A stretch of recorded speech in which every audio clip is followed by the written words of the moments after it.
Right, Raf Diallo here from RT Sport. The last couple of years have indicated that there's plenty of promise when it comes to Irish involvement towards the apex of single-seater racing. With Offaly's Alex Dunn in Formula 2 and knocking on the door of Formula 1, it's almost like buses now because there's another Irish driver who's taken a big step on the road towards F1. That's Derry's own Fionn McLaughlin, who will make his debut in FIA Formula 3 this weekend at the Australian Grand Prix, which, along with F2, is a support series for the opening F1 race of the 2026 season. Delighted to say that Fionn joins me now from down under. Fionn, how are you? And I understand it's been a hectic enough journey to get down to Australia. Yeah, all good, thanks. Nice to see you. Yeah, it's been a tough one, but we've got here safely and everything's went well. So it's been a busy couple days. Was at the track yesterday and today, and yeah, it's nice to come back to the hotel and chill out for the evening. Yeah, and it's been a few couple of months now since you've been confirmed to be racing in Formula 3 for 2026. How much of a whirlwind has it been since that has been confirmed? Um, yeah, it's more stuff has been going on definitely, and I enjoy it. It's where I want to be, and my goal is to be in F1. And yeah, the chaos has not been too bad at the minute. Obviously, it'll get worse during the season, and I'm very excited to get out of my comfort zone and see how well I can do. Yeah, and something I've spoken to Alex Dunn about a couple of times in previous interviews has been the kind of growing interest as his career has progressed, how big a deal it's become in Ireland, and kind of the attention that he gains. Have you kind of noticed it since you got confirmed that you're going to be in F3, that like, back home in Derry and then in Ireland as a whole, that you're getting a lot more attention now? Yeah, I think you know definitely the attention's a lot bigger. If I was a normal kid just being in school, no one would know you. But for sure, when I walk around, people know me, but they're not really. They appreciate, like, they give me my own time and they don't annoy me too much. And for me, it's not about that. I love, obviously, the support I get from Ireland's unbelievable, and that's the thing about being in the home. Everyone's so supportive, and it's good to get yourself out there for sponsors and stuff, which is great. Um, but I'm just here to win, and for sure, I in the future I just want to be one of the best drivers in the world, and that's what I'm working towards. Yeah, and you're a young lad, but starting out in this world of motor racing, like you start karting at the age of 5, which is obviously it's a very very young age to get started, but that is the way it is for everybody in this in your sphere. But how did that begin? Like, what was the how and the why, and how you ended up karting? Was it like a family thing? Yeah, my dad did it. He did some motocross and go-karting, so that's where I kind of got it from. And I was always around the track when I was a baby. Basically, my mom, there's pictures of me when I was one, two, three, at that age, and then he, was so great. I was so grateful that my dad gave me the opportunity, and he ended up stopping racing and pushed me and started at the age of 3, actually.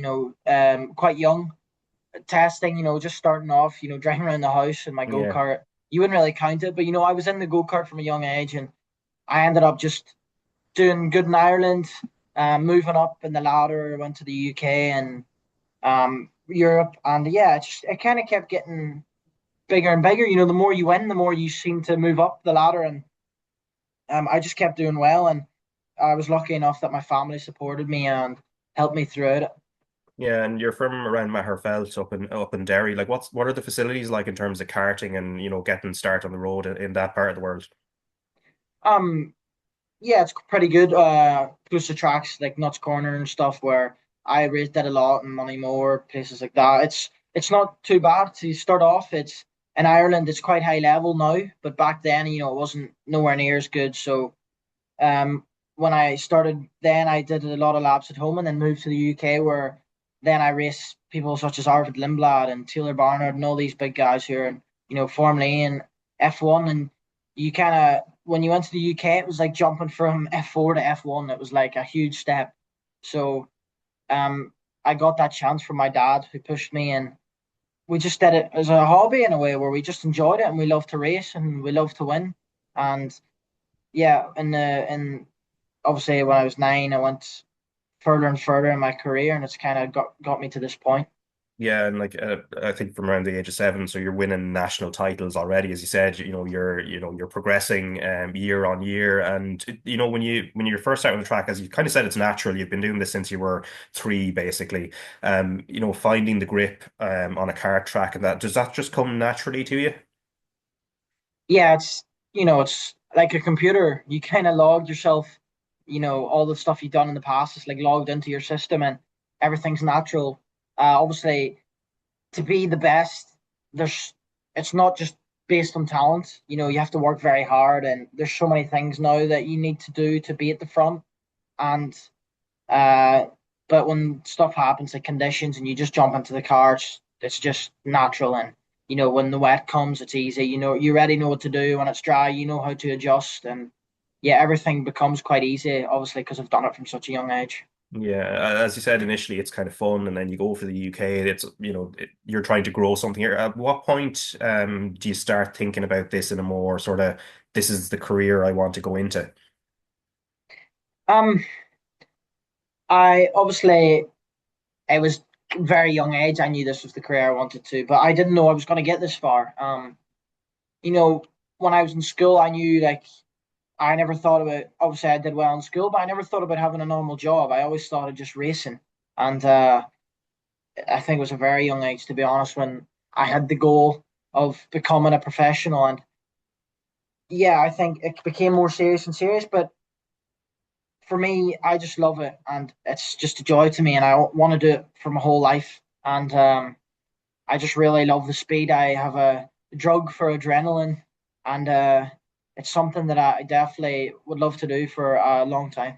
Yeah, and I think you mentioned earlier in terms of where you are now, in terms of the attention helps bring sponsors and that's kind of helpful in those kind of early years because it is a very expensive sport, I suppose, going to the UK and then sort of racing on the continent as well. How did you look to approach that as a family in terms of how do you put yourself out there, I suppose, to get sponsors, whether it's from here in Ireland or from further afield? Yeah, for sure. How I get myself out there is win and do well, and you know, promote yourself in a way where you're brandable and people that want to be with you. And I wouldn't do this without my sponsors. I'm grateful that I have them because without them, I wouldn't be here. And to get the support from the people I do, so, it's amazing. And from my dad and all my other sponsors, and even Red Bull, it's a it's an honor to have. And I just take them as family, and they're very supportive and they believe in me, and that's what you need to have. And yeah, to get them, you just need to do well and promote yourself well and be good as a person, sociably wise. And yeah, that's what I've done and just tried to be myself. And yeah, it's working well. Yeah, you've been in the Red Bull Academy, I think, since August 2024. Like, how did that come about, or in terms of the first contact to sort of get, be on their radar and then eventually to link up with them?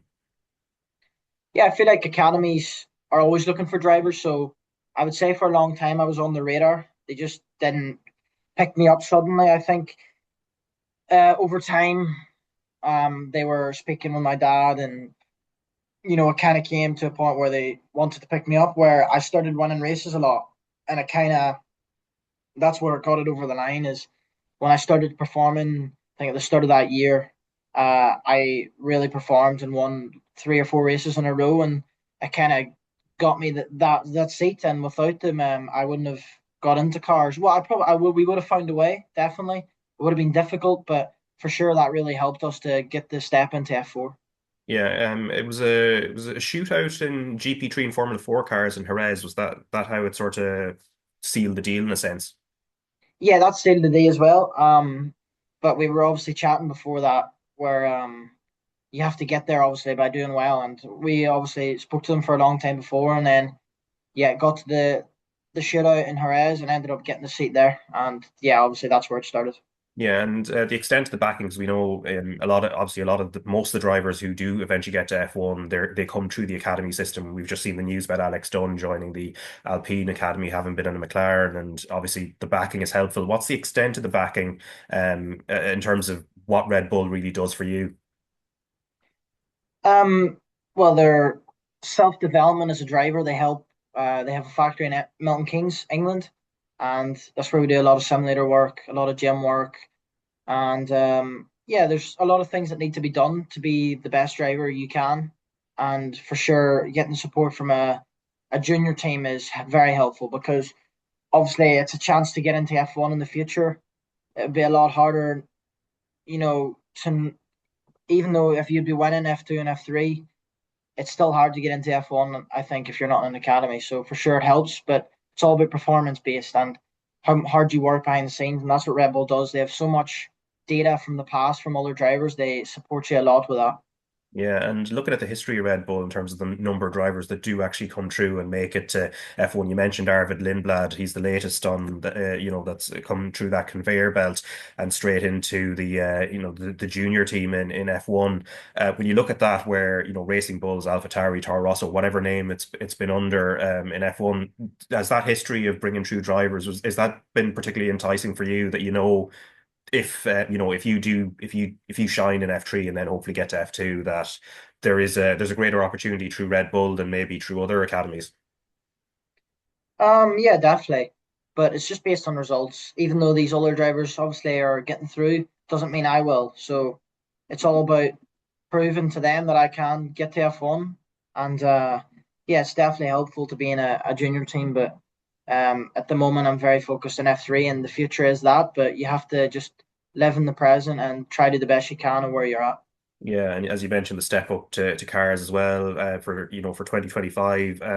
What's the biggest learning you've taken, or what's been the biggest adjustment going from karts to to single seater cars? I would say it was a big step. Just really like going from go-karting to F4 wasn't that big. I felt like it was quite similar in ways. Just getting used to the brake pedal is probably the main thing. But for me, like I didn't change much driving style. Just adjustments with braking references and yeah, like I said, the brake pedal and maybe a different way of driving in a car than a go-kart. It's a lot more big, so you have to adjust to that as well. In the racing terms, you have to know how big the car is compared to go-kart. It's a lot smaller. So initially it wasn't that big, jumping from a go-kart to F4. It was a nice step, but then um jumping from F4 to F3 was the bigger one. I felt like it was even bigger than going to go-karts to a car. I feel like now it's very aerodynamic in the F3. The F4 has barely any. It's a lot harder to hit the brake pedal and the grip's a lot stronger as well. So there's a lot of things I had to get used to, but for sure I'm getting there now. Yeah, and in terms of the physical work, as we see it at all levels of motorsport, but especially as they get up towards the F1 level, the amount of work, like say the neck muscles, etc. Have you found that you have to do a little bit more of that now? Um, yeah, but in a way, you always prepare for the future. In the gym, you're always working to the next step. So, I have already prepared well for that, and definitely more I'll be doing now for the future again. So, you kind of train more in season for the next step that you have, and yeah, I really enjoy the training side of things, and it's quite cool to see how much your body can improve and how much you can change it, and it's very enjoyable. And for sure, I would. It's just nice to be physically strong because it makes it a lot easier in the car. Yeah, and of course, last year you won the British F4 Championship with driving for Hitech, and going into it, did and obviously there's a lot of rivals and things that you're going to face on track. Did you have a sense straight away that this was a championship that was going to be winnable for you last year? Yeah, I went into the British F4 Championship in a way just going in to win, and I never thought about the championship. It was just I knew I was a winning driver, and I knew I could do it, and I just kept second out race by race, and yeah, in a way throughout the season it came where I was winning the championship basically from halfway through to the end, and I knew then I could take control and go away with it, and that's what I did. And I made a lot of mistakes that season that I learned from. I could have won it by 200 points, or I could have lost it, and it was a tough championship. But for sure, I've learned so much heading into the F3 season. I'll take away a lot of learnings from F4. Yeah, and then some of your race wins, Snetterton, Oulton Park, Sandford, Knockhill, and Silverstone. So you took wins in all of those. Was there any one of those that was like particularly satisfying? Um, I can't even remember my first win. I think it was Snetterton, my first one. Yeah. Um, yeah, that was probably the most satisfying one because I got double pole, and I was leading the first race by 3 seconds and hit a bollard that damaged my wing and ended up DNFing from it because of that. And that was a very painful moment. And the next day I came out and had it up, started on pole again and ended up winning by a fairly good margin. And it was quite satisfying to know that I could do it. And from then on, it kind of gave me a bit more confidence, and I started to do well in the rest of the season.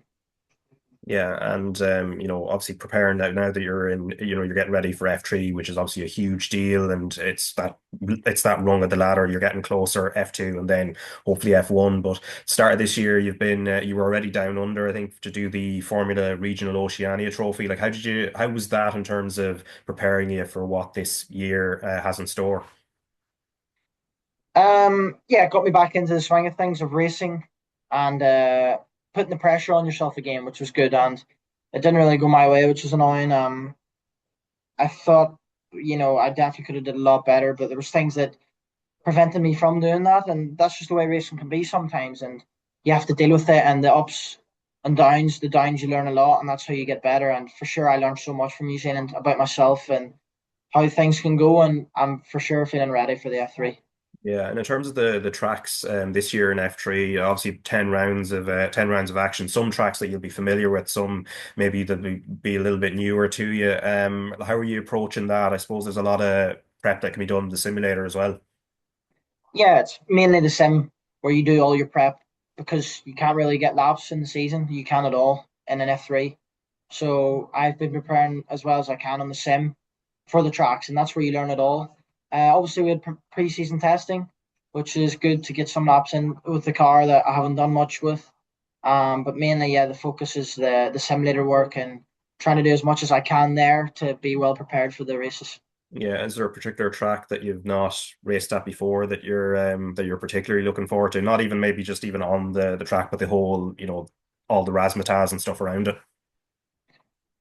I'd say this is probably a special one. It's obviously the only one not in Europe, Yeah. and it's so far away. So I would say, yeah, probably Melbourne. It's going to be a special one. And then straight circuit like Monaco, Spa. I have never been. I think just to go up a Rouge for the first time will be pretty insane. So yeah, there's. I think the whole calendar I'm so excited for. I've basically been to none of the tracks.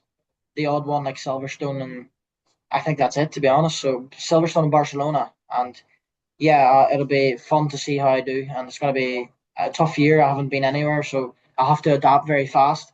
But Yeah. for sure, I'm excited. Yeah, and F3 can be, I suppose, a 1 year or 2 year program, depending. And as you said, you're going into the bit of an unknown, I suppose, for 2026, and I suppose driving for Hitech as well. But do you have a set target of what you're looking for out of this year, or is it sort of see what happens in that first round and see where I suppose the lie of the land is, and then take it from there? Yeah, I think in F4 it was like I knew I could win, but it was just see how the start of the season went and where I am. And you kind of go off that just to see where your level is at the time. And obviously, I knew the level was at the front, so I knew I could go for the championship. But in F3, I just really want to see self improvement.